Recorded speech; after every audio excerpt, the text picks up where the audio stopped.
Hallelujah. God is faithful. There is no other man, there is nobody who can do what God can do. All that has happened, all the testimonies, this shows that the finger of God is here with us. This shows that the hand of God is upon us, is upon this program, is upon what is going on in this place. This is not the handwork of any man, but this is the handwork of God. Can you lift up your hands and close your eyes? He's a faithful God. He's a faithful God. There is not a friend like my Lord, Jesus. Oh, no, not, no, not one. Do you think that what God is doing? Do you sure that any man, the powerful native doctor on this earth, can actually do it? It is not possible. It is not possible. No, not one. Jesus knows all about our trouble. Oh, here we go.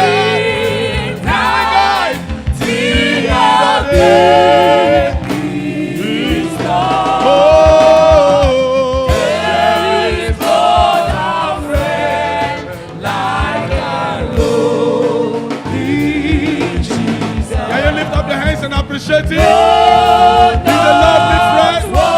He's a lovely friend. There is a lovely friend. There is not a friend like holy Jesus.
Hallelujah. Oh Lord, I'm looking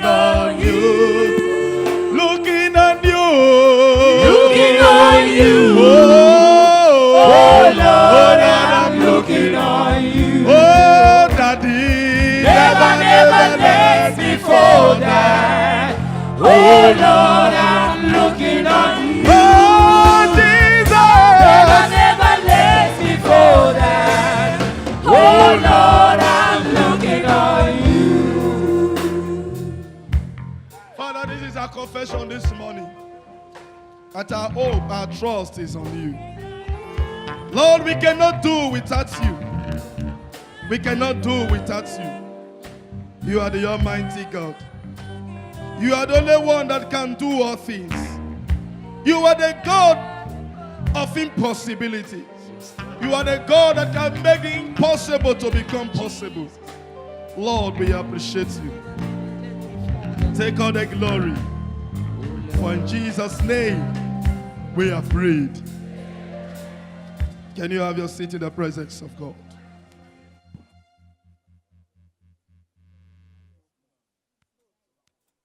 Called Heart of Lo-debar. Called Heart of Lo-debar.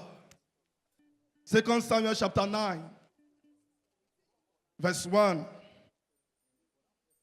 David asked, is there anyone still left in the house of Saul to whom I may show kindness for Jonathan's sake? Now there was a servant of Saul's household named Ziba. They summoned him to appear before David. And the king said to him, are you Ziba? At your service, he replied.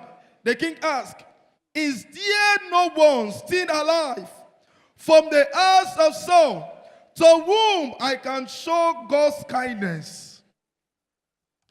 Ziba answered the king, there is still a son of Jonathan. He is lame in both feet. Where is he? The king asked. Ziba answered, he is at the house of Maki, son of Ami, in Lo-debar. So the king had him brought from Lo-debar, from the house of Maki, son of Ami. When Mephibosheth, son of Jonathan, the son of Saul, came to David, he bowed down to pay him honor. David said, Mephibosheth, at your service, he replied, don't be afraid. David said to him, for I will surely show you kindness for the sake of your father, Jonathan. And I will restore to you all the land that belonged to your grandfather Saul. And you will always eat at my table. Called out of Lo-debar. That word Lo-debar is one of the cities in the Old Testament. It's a name of a place. It's a place where people stay. The word Lo-debar, from research that has been made, it means a place without pasture. It means a place without pasture or no pasture. It means a place that is lacking pasture. When we talk about pasture, we talk about a place of abundance, a place where you don't lack anything. That was why the King David says in Psalm 23 that the Lord is my shepherd, I shall not want. He makes me to lie down in green pastures. It's a place of abundance. It's a place where you eat to your satisfaction. You don't lack that word called food.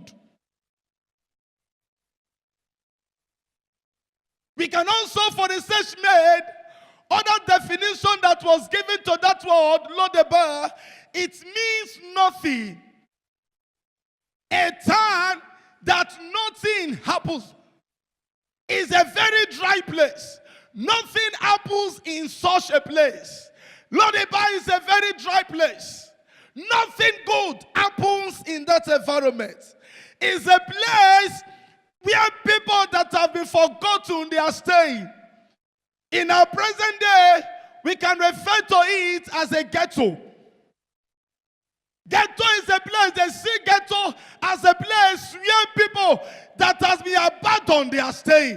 People that has no future, it looks as if they don't have future. future. It looks as if they have lost hope. There is no hope of living. They find themselves in such an environment that they cannot help themselves. It was a time of forgotten people. And the word Lo-debar was first mentioned in the Bible being connected with Mephibosheth, the son of a king. He was the grandson of King Saul.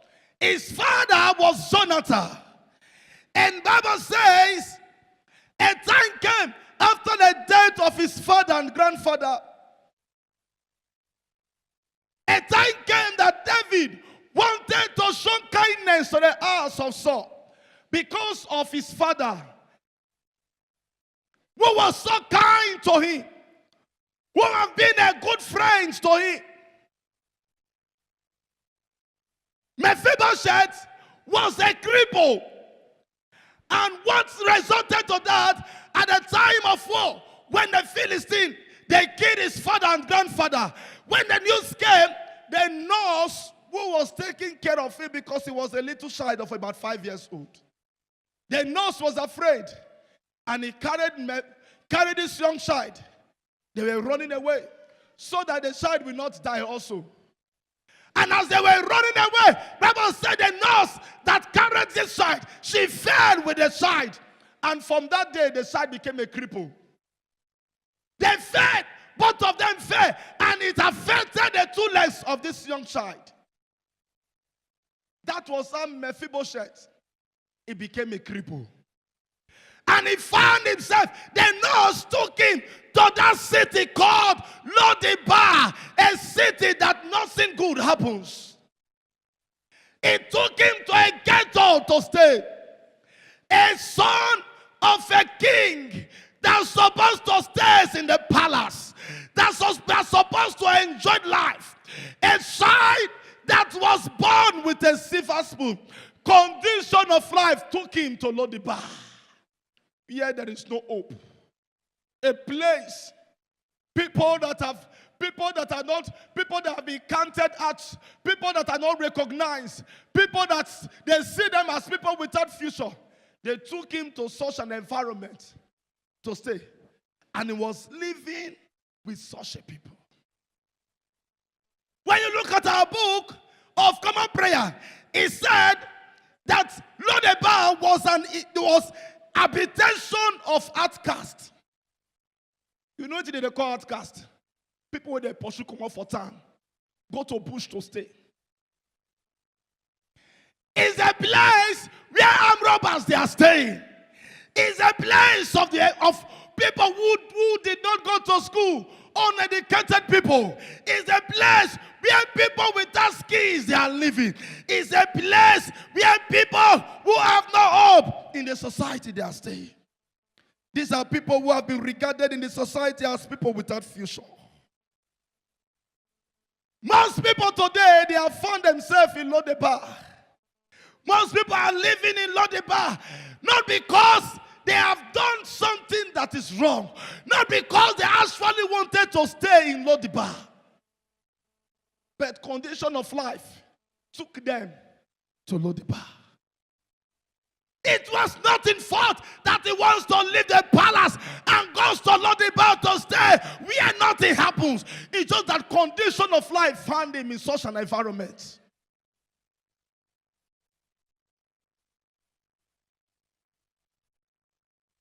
It is not your fault. The Lo-debar that you find yourself today, it was not your fault. Originally, you don't want to stay in Lo-debar. The situation of life placed you there. It was not his fault. A child born in a palace with a silver spoon, condition took him to that place. It was not his fault his father died. It was not his fault that he became a cripple. It was not his fault, but something took him there. Challenges of life took him from the palace to Lo-debar. It was not your fault that we have been in marriage for 8 years. You have not given birth to a child. It is not your fault. You are not God. It is not your fault that you have graduated for school for the past 10 years and your certificate is not useful to you. It is not your fault. It is not your fault. Don't blame yourself. Don't blame yourself. It is not your fault. You have been in several relationships, even when you give in your best to make sure that the relationships works out. But yet, at the end of it, disappointment. It is not your fault. Every day you weep, you are being mocked like Hannah. They mock you. Pelina will mock you. He said, look at you, you are a man. Are you not a man? Show me if you are a woman. Prove to me. Do what the woman they do. I want to carry my grandchildren. You are a man in my son's house. Your own is to eat, paint your face. What have you contributed to this family? Are you not a man? Child of God, you are crying every day. You're asking God, why me? It is not your fault. It is not your fault. Condition of life have placed you in Lodibar. But I have a news for somebody today. It doesn't matter where you find yourself today. It doesn't matter where you are today. But what matters is that there is a God in the house who is ready to take you out of Lodibar and carry you back to your palace.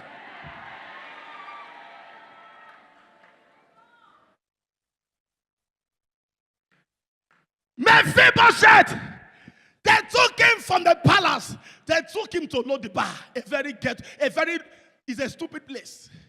We ain't get today for worry. Somebody's in Agbasana, you talk about. Somebody say na yara, na truth. Now you talk cannot be me.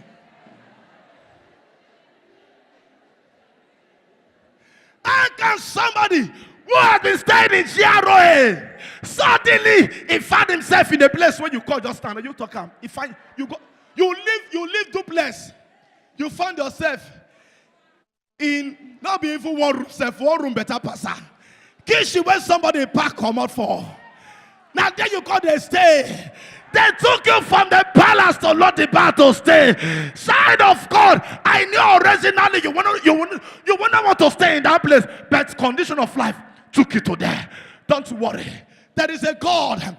The God is going to remember you again. The God who remembered Mephibosheth when they asked, is there anyone still left in the house of Saul? They called the servant of Saul. Instead of him to say yes, Saul, Jonathan still have a son. He first of all said, there is a son, but he's a cripple. Hear me, your condition does not matter.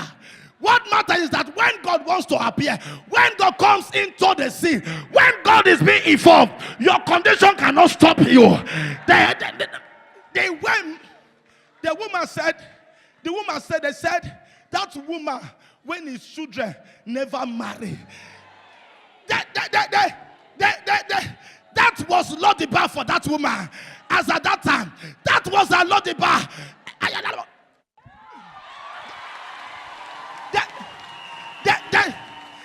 They blessed her. And Lodibar is that she get daughters, she born. No, she's not a bad woman, she born. But our children go to marry. That has become a Lodibar. But when God appeared,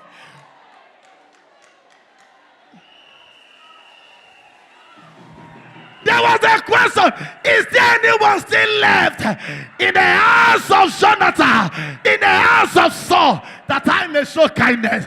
Today, God will show you kindness.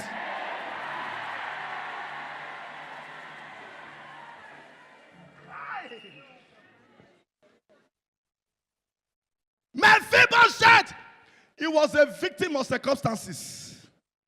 He was a victim. He was only a victim. Oh. It was not his fault.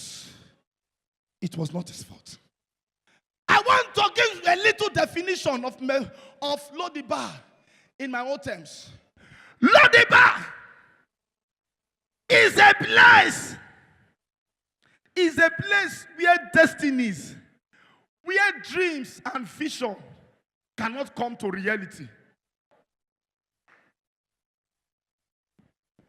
Hey. Lodibar is a place where dreams and vision cannot come to reality. Dreams and vision of people have died because of lack of money, because of lack of help. You are a young man today. As you are growing up, you have so many dreams and visions in your mind that this is what I'm going to do. I want to become a doctor. You are so brilliant that your brain they bring smoke for class. Before teacher say B, you know say na B, you won't talk. Now you the correct teacher. You have a dream of becoming somebody, but it was not your fault. Your parents died and you could not go to school. You had a vision, but money, help could not come. There was nobody to stand for you. The man at the pool of Bethesda, the man told Jesus, he said, I have been in this place for 38 years. He said there is no man to help me. When the angel comes to stir up the water, there is no one to push me. When I want to go in, somebody else will go before me. Jesus asked him, you don't need an angel. Who is standing, talking close to you? Talking to you is more than an angel. I have come to take you out of this place. I have come to remove you from Lodibar. I am come to remove you from this condition. This Lodibar you are for 38 years, it is not your place. Jesus said, rise and walk. I prayed for you. Help is coming your way. God wants to give you a help that will take you out of Lodibar. You have been in that condition for good 38 years. It doesn't matter what men are saying. It doesn't. Let me tell you a secret. The man in that condition, he was in Lodibar, that pool of Bethesda for 38 years. He was abandoned by friends and family. They kept him there. They said, the day when we say your turn come, when you jump, enter the water. The man was waiting for everybody to get their miracle and go, so that he will be left in that place, so that when the time comes, he will not struggle with anybody. But he never knew.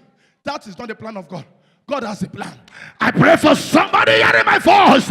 You will receive help.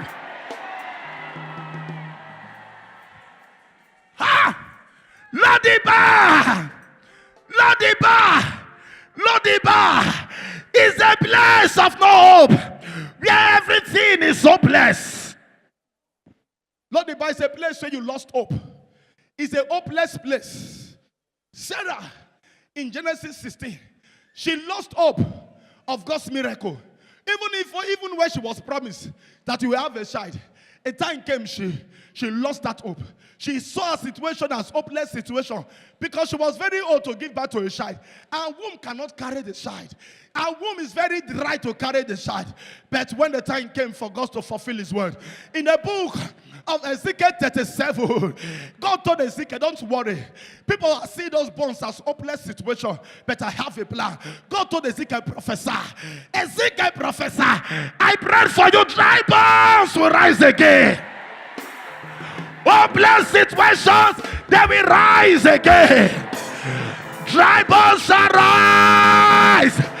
Every dry situation, every hopeless situation, every situation you have given up, today, your situation, that problem, they are going away. They are going away. They are going away. They are going away. Oh, Lodibar is a place of rejection. A place of rejection. People will reject you at Lodibar because of your condition. Like the woman with an issue of blood. Everybody rejected him. Family members, they rejected him. They said, Madam, this your situation is more than you. This one will kill you. You cannot come out of this one. How can you be seeing menstruation for good 12 years? That was the Lodibar. The woman found herself. But when he come in contact with the one that is so powerful that no power can stop, even Lodibar cannot stop him. When he come in contact with a woman with an issue of blood, Bible says they bleeding for 12 years. I don't know who have rejected you because of your condition. They are forsaking you. They have told you that we don't have anything in common. This your problem has separated you from us. Go, go, go. Like Shepherd that was driven from his own father's house because his mother was an harlot. His brothers, they rejected him. His parents, they rejected him because he was given birth by an harlot. They rejected him in his own father's house. I prayed for you. Somebody, those who have rejected you. Oh, do not forsake me, O Lord. Do not forsake me, O Lord.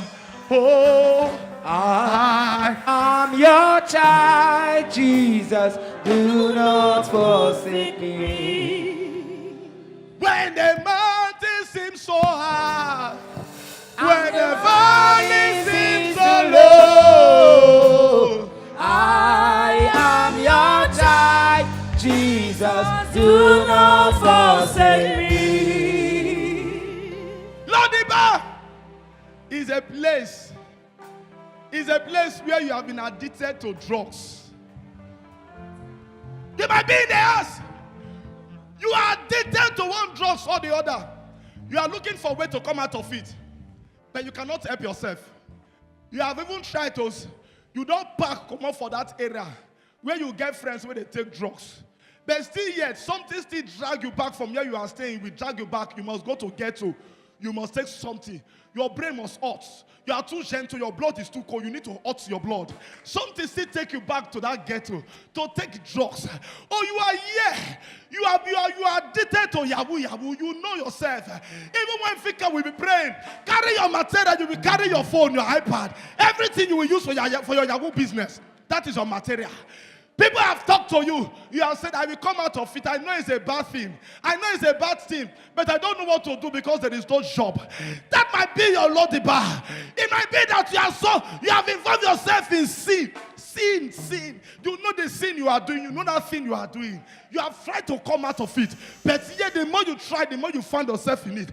Not be your fault. Say you won't carry people husband. But there is a power in you that push you. Go. Leave that young boy. He's not going to pay you. Go meet that woman, husband. Scatter the marriage. That is what you are doing. When you don't do and finish, your eye go clear. Your eye go clear. You are sleeping around. Not even because of money. But there is something. When the urge comes, you cannot control yourself. That is the Lord the bar you have found yourself. Today, Jesus is calling you. He said, come, all those who are labor, and every laddie, and I will give you rest. Take my yoke, for my yoke is light. My body is light. You will know. You have found yourself in a situation. I am talking about sin. You know. That thing is killing you gradually. You don't know how to come out of it. You don't know what to do to come out of that problem, that sin that is killing you. You are tired of committing that sin. Living that kind of life, you don't tire. But the more you try, the more you find yourself in it. I want to drop the mic. As I am talking, you need help. You want God to help you. Run to the altar. Run to the altar. There is a God who is able to do all things. Above all, we ask or think or imagine. Come to the altar. You want to say, God, I need help. This life I am living, I have found myself in Lodibar. I need help. Run fast. As you come, I lay hands on you, going back to your seat. As you come to the altar, that thing that is troubling your life, that power that is working inside of you, that is saying you cannot live a godly life, that is saying you will die in sin, that is saying you will rot in that sin. Come on, God wants to help you. God wants to help you. God wants to help you. Jesus, do not forsake me. Friends may turn their backs on me. Never leave me alone. As you are here, be talking to God. Under That thing that in your life you are doing, you know is a sin. And it's killing you gradually. You cannot help yourself. You need the help of God. Just open your mouth and talk to Him. Open your mouth and talk to Him. Say, God, I need your help. Help me. Is it that I am addicted to drugs? I am a womanizer. I want to come out of womanizing, but I cannot help myself. I am a killer. I am an armed robber. I carry. Oh, Jesus help me. Jesus help me. Few seconds, talk to your God. Jehovah, these are your children. In Jesus' name, we have prayed. Amen. As you are here, because you are here, lift up your hands. Stop praying. Whatever sin you have found yourself that have become a loady bar, that you are not comfortable with, you are addicted to drugs, you are a Yahoo boy. You know that Yahoo you are doing, you have dipped your hand into some certain fetish things. You don't put agree for maths. Now your leg is there as you dey talk, you dey mash ground. People when you play, they respond positively. You have a phone that you are using. That is your business. You are not ready to do any work. That is the business you are doing. Yahoo. You are sleeping around with women. You sleep around with men just to get money to help yourself. Or you are taking drugs. You are addicted to drugs. That is where you are spending all your life savings. Because you are in this altar, the God that is at work in divine encounter, let that God kill every evil urge that is in you. In the name of Jesus. Amen. Because you have knelt on this altar of grace, today your deliverance has come. Amen. Today I declare that you are now a new creation. All things have passed away and everything has become new. In the name of God the Father, amen, and of the Son, amen, and of the Holy Ghost. Amen. Go back to your seat. Let's music.